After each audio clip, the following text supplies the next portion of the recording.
बच्चों, युवा, महिलाओं, बुजुर्गों के लिए।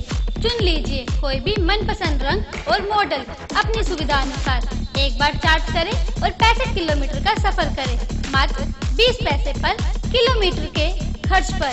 Eco friendly, noise free, no RC, no DL, no insurance, 3 साल की वारंटी के साथ। फाइनेंस आसान किस्तों पे उपलब्ध। अनाज मंडी near ITI GT road Panipat. Contact 893 000 3993 99695252। हर अपडेट के लिए बेल आइकन दबाएं और सब्सक्राइब करें वॉइस ऑफ पानीपत। बड़ौदा का चुनाव हो चुका है और पूरी दुनिया ने इस चुनाव को देखा। अब सिर्फ इंतज़ार हो रहा है रिजल्ट का। तो मेरे साथ हैं संजय भाटिया जी, जो सर्वे सर्वा थे इस चुनाव के और कई महीनों से वहीं पर बैठे हुए थे। उन्हीं से बातचीत करते हैं। भाटिया जी, स्वस्थ हो आप पूरा? मैं फिट हूँ, आप देख लो भाई साहब, बिल्कुल फिट हूँ। कितनी मेहनत करनी पड़ी इस चुनाव में? नहीं, मेहनत नहीं, हो तो रोज़ की रूटीन है। अभी आज भी मैं, कल इलेक्शन ख़त्म है, सुबह से आज मैं पब्लिक डीलिंग में हूँ, लोगों से मिल रहा हूँ। 1 बजे तक घर पर मिला और अभी यहाँ आगे आपके आगे हूँ और अभी वहाँ सब्जी मंडी ऑफिस में जा रहा हूँ, वहाँ बैठ के मिलूँगा। कोई ऐसा नहीं, मेहनत तो स्वाभाविक है और मेहनत से मैं समझता हूँ टीम वर्क है। और मेरे से ज़्यादा ऐसे सैकड़ों कार्यकर्ता थे जिन्होंने मेरे से भी ज़्यादा, कई गुना ज़्यादा मेहनत की है। तो उसी से आपके ऊपर सारा दारोमदार था, कई दिनों से आप वहीं पर बैठे हुए थे। कितनी मेहनत करी पड़ी इस चुनाव में? हाँ, कई दिनों से वहाँ बैठा हुआ था, यहाँ पोस्टर लग गए हमारा सांसद गायब है। तो मैं समझता हूँ कि बड़ा अच्छा चुनाव था, वो बड़ा अच्छा चुनाव लड़ा गया और मैं बड़ौदा के अपने भाई बहनों का आभार व्यक्त करता हूँ कि विपक्ष ने बहुत उनको भड़काने की कोशिश की। विपक्ष ने चाहा कि ये जब गांव में जाएं तो इनका अपमान किया जाए क्या, लेकिन वो बहुत ही उन्होंने सहज भाव से, प्रेम से हम सब की बात सुनी, तर्क को समझा और इस इलेक्शन को, जिसको विपक्ष और कांग्रेस के लोग बोलते थे कि बीजेपी कहीं है ही नहीं, आखिर में आपने देखा किस तरह से मीडिया के आगे वो चिल्लाए, वो रोए, झूठ बोला, झूठी वीडियो, फेक वीडियो उसके ऊपर डाली ताकि हम भ्रमित करें चुनाव को भाई से दूर करें। लेकिन मैं समझता हूँ इस चुनाव के अंदर भारतीय जनता पार्टी नहीं, इंसानियत और भाईचारा जीतेगा। भाटिया जी, 2 चीज़ें मुद्दा जो छाया रहा है इस चुनाव में देखने को मिला है। एक तो सिलेंडर बांटने वाली बात थी कि 20 रुपये के नोट के ऊपर साइन कर दिए, सिलेंडर वाली बात। दूसरी, राजस्थान से कुछ युवा आए थे, मशीन वाला मुद्दा छाया रहा। उसमें आपने देखा कहाँ तक पहुँचे हो? नहीं, राजस्थान के युवा नहीं, आप जो मशीन क्या थी, छोटी सी मशीन, एक आम मशीन है जो आम एक किराने की दुकान पे भी जब बिल की पर्ची निकलती है, कई बार हमने पेट्रोल पंप के ऊपर ही देखा, कई बार हम देखते हैं कि टोल के ऊपर भी जब लाइन लंबी हो जाती है तो एक लड़का आता है, वो पर्ची निकाल के देता है और आपका टोल पे हो जाता है। वो सिंपल वो पर्ची निकालने वाली प्रिंटिंग, क्योंकि पहली पुरानी तकनीक ये है कि हम लिस्टों को ढूंढते हैं। मान लो किसी ने कुलवंत सिंह जी का वोट ढूंढना हो और वो वोट नहीं मिल रहा तो पन्ने पलटता रह जाता है और वो 15 मिनट, आधा घंटा जिसको वोट डालने के लिए आना वो खड़ा रहता है और रश ज़्यादा हो तो तंग होकर घर वापस चला जाता है बिना वोट डाले हुए। और बार बार इलेक्शन कमीशन भी अपील करता है, पॉलिटिकल नेता भी अपील करते हैं कि वोट जरूरी डालना चाहिए, वोट डालना आपका अधिकार है और उस अधिकार का प्रयोग होना चाहिए। वो वोट का अधिकार सुविधाजनक तरीके से जल्दी उनका वोट ट्रेस हो जाए, वो एक टेक्नोलॉजी है, उससे वो पर्ची निकलनी थी। और उस पर्ची निकालने वाली जो मशीन थी, जो ऑपरेट करने वाले थे, वो खाली ट्रेनिंग देने के लिए हमारे कार्यकर्ता को 2 मिनट बैठ के समझा देते। उस कंपनी वाले ने, कुछ बच्चे राजस्थान के रहे होंगे जैसा उन्होंने मुझे बताया, लेकिन कल की प्रेस में कोई कह रहे थे कुछ बच्चे खांडा खेड़ी के भी थे। तो अच्छी बात है अगर वो बच्चे थे, अगर वो सिखाने के लिए आए। और जिस तरह का व्यवहार कांग्रेस के जो बदमाश तत्व थे, जो जिस तरह का व्यवहार उन्होंने किया कि अगर कोई ऐसे हमारे पार्ट पे गलती थी तो इलेक्शन कमीशन था उसमें कंप्लेंट करते। उन बच्चों की जिस तरह से मार पिटाई हुई, जिस तरह से मशीनों को तोड़ दिया, छोटी सी मशीनें थी। बात फाइनेंशियल लॉस की नहीं है, मशीन के लॉस की नहीं है, उसकी भरपाई तो हम कर देंगे, उस बेचारे गरीब आदमी के ऊपर नहीं आने देंगे। लेकिन उन बच्चों को न्याय कौन देगा जिनको बेकसूर होते हुए, जो बेचारे छोटी सी मजदूरी के नाते पर वहाँ पर बैठे थे, उनके साथ मारपीट की और उसको सोशल मीडिया और मीडिया के अंदर कम हाईलाइट किया।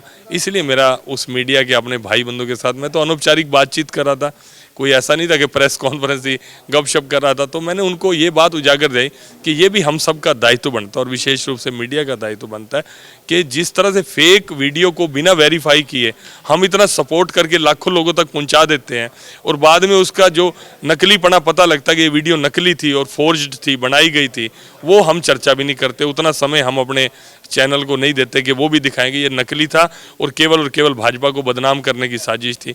ये मेरा उनको कहने का भाव था। वैसा सिलेंडर वाला जो एक मामला था उसमें कहाँ तक मैंने वो भी उनको बोला कि सिलेंडर का मामला था तो सिलेंडर वाला आप भारतीय जनता पार्टी ने कुछ गलत किया है तो उसके खिलाफ कंप्लेंट इलेक्शन कमीशन किस लिए है? आप कानून व्यवस्था को अपने हाथ में ले रहे हो, झगड़ा करो। उनका झगड़ा करने का सिर्फ एक मोटिव ये था कि उनको दिख गया था कि लोग भारतीय जनता पार्टी को बड़ी संख्या में वोट करने के लिए निकल आए। पहले 3 घंटे की आप वोटिंग पैटर्न देखें तो उनकी कुर्सियां उठ चुकी थी, उनके बस्ते हिल चुके थे, सारा का सारा वोटिंग पैटर्न बीजेपी की ओर दिख रहा था, उनके पैरों के नीचे से जमीन निकल गई। उन्होंने किसी बात का इशू बनाना था, झूठा इशू बनाकर उन्होंने झगड़ा क्रिएट करके और डिफेम करके, उसको डिफेम करने पे मैं मीडिया के अपने भाइयों को कह रहा था कि सपोर्ट आपकी तरफ से भी उनको मिल गया। आपने बिना वेरीफाई किए उस चीज़ के पीछे लगे बोलते रहे और जब वो इतनी घटना घटी, झगड़ा फसाद उन्होंने किया, तो जो एक अच्छा शरीफ घर में इंसानियत वाला जो वोटर था वो बेचारा कहा कि मैं झगड़े में जाके वोट क्यों डालूं। उसने उस हमारा जो वोटिंग जो सही मायने में भारतीय जनता पार्टी को पसंद करता है, मोदी जी को पसंद करता है, मनोहर लाल जी को पसंद करता है, जो योगेश्वर को प्यार करने वाला सीधा साधा जो वोटर था उसको उन्होंने कर दिया। नहीं तो ये वोटिंग परसेंटेज ये 85-85% तक जानी थी। ये उपचुनाव के अंदर, ये तो जनरल इलेक्शन में इतनी वोटिंग हुई है जितनी वोटिंग बाई इलेक्शन में तो 10-12% ज़्यादा बढ़ जाती है। पूरे प्रदेश में एक ही इलेक्शन था तो कहाँ ये वोटिंग हमारी होनी थी 80-85%, कहाँ वो हमारी 69 पॉइंट समथिंग रह गई। वैसा जातिवाद का भी खेल खेला गया इस चुनाव में। वही उन्होंने जातिवाद का खेल खेला। उन्होंने मनीष ग्रोवर जी का, फिर उनके रमेश लोहार का नाम लेके पिछले चुनाव के झगड़े को, पिछले चुनाव की फ़ोटो को इस चुनाव में डाल के एक माहौल क्रिएट करने की शुरू किया कि भारतीय जनता पार्टी, जबकि वो मदीना का नाम लेते हैं। आपके सामने मैंने प्रेस में पूछा कि मदीना गाँव में गए, मैंने कहा जिसने ये कंप्लेंट किया है वो नेम धर्म से आके कह दे कि मैंने अपनी आंखों से उनको मदीना गाँव के अंदर देखा है। तो मैं कहा इस भरी पंचायत में जो तजवीज़ वो मेरे लिए पनिशमेंट करेंगे मैं लेने को तैयार हूँ। इतनी बड़ी बात मैंने ओपन मीडिया के आगे बोली, लेकिन अभी तक तो कोई नहीं आया सामने। कल से लेके आज 24 घंटे होने को हैं। संजय जी, इस चुनाव में एक चीज़ और अनोखी देखने को मिली। ये चुनाव बीजेपी वर्सेस कांग्रेस नहीं था, बीजेपी वर्सेस हुड्डा था।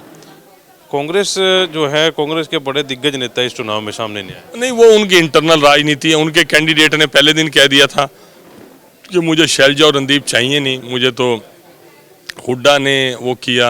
हुड्डा साहब कहते थे ये मेरा कैंडिडेट नहीं है, उन्होंने कपूर नरवाल को घर बिठा दिया और धोखे में रखा मेरे कैंडिडेट आप थे, ये तो शैलजा और रणदीप लेके आ गए इस कैंडिडेट को। इस तरह का फेक झूठ इस चुनाव के अंदर, वो जिस तरह से झूठ मैं देखा इस चुनाव के अंदर, ऐसा झूठ मैंने कभी किसी चुनाव के अंदर नहीं देखा। ये कह रहे हैं कि गढ़ हुड्डा का था, पहले इनेलो का गढ़ रहा। उसमें अगर आपका गढ़ था तो आप घर बैठ जाते, आपका गढ़ था तो लोग आके आपको वोट देके जाते। आपने कोई अच्छे काम किए हुए थे, अच्छे कर्म किए हुए थे, वही सिर्फ फ्लैश करते जनता में। जो आपने 15 साल में लोगों ने आपको वोट डाले हैं, केवल वही आप फ्लैश करते और घर बैठ के इलेक्शन जीतते।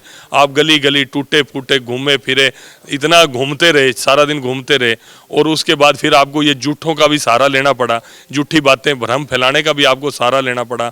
कभी किसानों की आड़ में आप वहाँ प्रदर्शन कर रहे हो, कभी कर्मचारियों की आड़ में आप वहाँ पर प्रदर्शन। आपको इतना झूठ और धोखा देने की क्या जरूरत थी जब आपका गढ़ था? ये तो गढ़ उनका हिल गया। चालाकी, वो उन्होंने इतनी चालाकी की, आज भी वो इसमें बैठे, आज ये कहने लगे नहीं बीजेपी ने चुनाव बहुत अच्छा लड़ा। मैंने व्यक्तिगत बातचीत में जिन लोगों की उन्होंने बात करी, नहीं भाई हमें तो उम्मीद ही नहीं थी, हम सोच रहे थे इनकी जमानत जब्त होगी, लेकिन इनका वर्कर आखिरी टाइम तक डटा रहा। अब आप देखिए, ये मीडिया देख रहा है और आप अपना आकलन असेसमेंट करके इस पर स्टोरियाँ जरूर बनाइए, क्योंकि यही चुनाव जो है आने वाले अगले चुनावों के बारे में इनकी ये इतिहास की जानकारी जब हम देंगे कि किस तरह के काम इन्होंने किए हैं। लेकिन जिम्मेवारी आपके ऊपर ज़्यादा बढ़ जाती है अगर जो योगेश्वर दत्त वहाँ से जीत के जाते हैं तो बड़ौदा का विकास, क्योंकि कह रहे हैं कि कई सालों से भी विकास कार्य नहीं हुआ। 100% जिम्मेवारी बढ़ जाती है और मैं मन से उनके साथ जुड़ा भी हूँ और मैं वचन करके आया हूँ। मैं करनाल और पानीपत के लोगों से माफ़ी भी चाहता हूँ कि मैंने भावनात्मक हूँ, मैं बहुत ज़्यादा पॉलिटिकल तो नहीं हूँ, राजनीति मुझे आती नहीं, चाहे गाली निकालने वाला कुछ भी लिख ले भाई बहुत तेज है, पॉलिटिशियन है, लेकिन मैं मन से उन लोगों के साथ जुड़ा हूँ, बड़ौदा के लोगों के साथ, और मैं कह के आया हूँ टिल लास्ट ब्रीथ, अपने अंतिम श्वास तक बड़ौदा के साथ जुड़ा रहूँगा। लेकिन जैसे कह रहे पोस्टर लग गए थे आज पानीपत में, अब करनाल पानीपत में रहेंगे? नहीं, वो तो एक बच्चे ने वैसे ही उसमें डाल दिया था फेसबुक, लेकिन मैं उसको भी पसंद करता हूँ। मेरा कोई व्यक्ति मेरी कमी को उजागर करता है, मेरा कोई साथी, मेरा कोई वोटर, मेरा कोई सपोर्टर या मेरे इस क्षेत्र का कोई भी आदमी, चाहे विपक्ष का भी है, मैं हमेशा उनको सैल्यूट करता हूँ कि आप अगर मेरी गलतियों की ओर ध्यान मुझे दिलाते रहेंगे तो मैं उसमें सुधार करता रहूँगा, तो ही सुधार की गुंजाइश है। अगर मेरे आगे चश्मा चढ़ा के मुझे ठीक ही ठीक बताते रहेंगे तो मैं अपनी गलती का सुधार नहीं कर सकता। इसलिए मैं प्रेफरेंस उन साथियों को देता हूं जो मुझे गाली निकालते हैं। लास्ट सवाल, करनाल लोकसभा से हैं आप, करनाल और पानीपत की तरफ पूरी तरफ से ध्यान, क्योंकि विपक्ष ये कहता आ रहा है कि संजय भाटिया प्रदेश की राजनीति कर रहे हैं। करनाल पानीपत में भी रहकर आप कुछ मुद्दे जो हैं जी मैं आपको बता देता हूँ, जो मेरे साथी ये लगाते हैं वो अपनी जगह पर सही हो सकते हैं, क्योंकि उन लोगों की उम्मीदें मेरे से बहुत ज़्यादा है। मैं केवल और केवल ये नहीं कह रहा, मुझे जो इतना ज़्यादा वोट मिला, 9.25 लाख वोट मिला, और जिन्होंने वोट नहीं भी दिया उन्होंने मजबूरी में आके वोट भले ही 2-2.5 लाख वोट दूसरी पार्टी को दिया होगा, लेकिन वो भी ये मानते थे कि संजय बढ़िया आदमी है और वो इस लोकसभा क्षेत्र का भला करेगा, और हमारे ही क्षेत्र से आज तक यहाँ से बाहर आते रहे।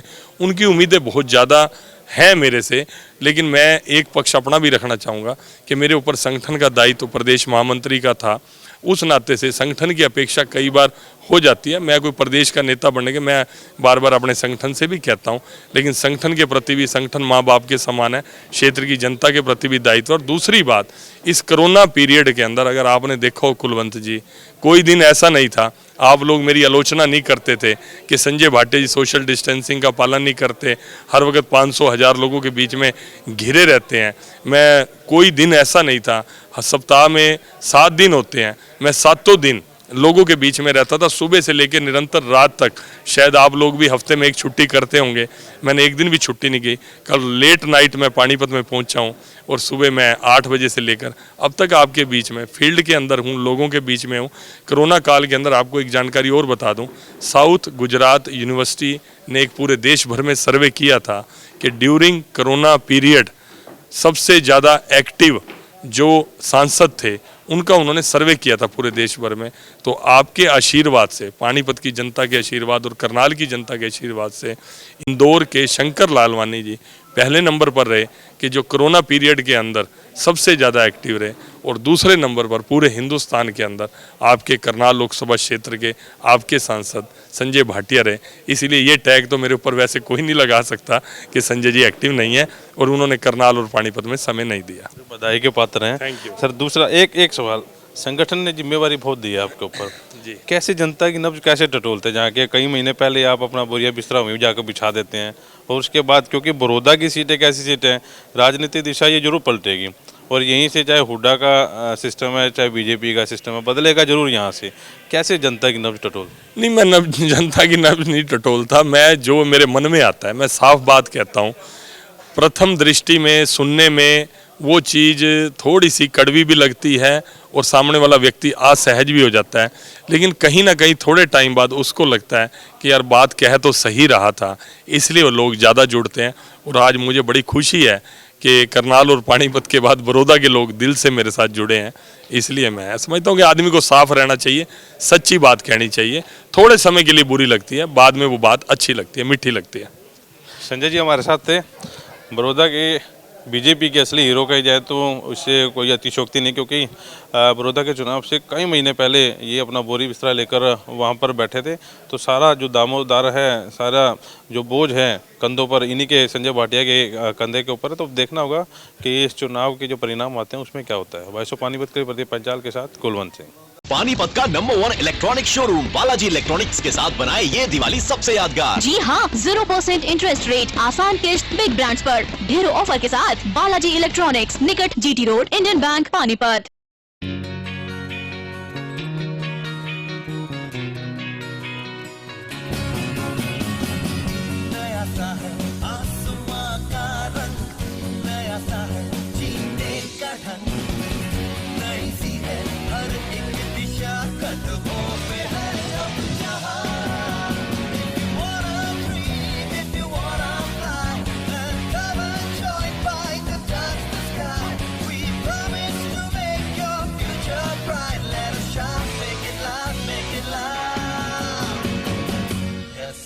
Yes.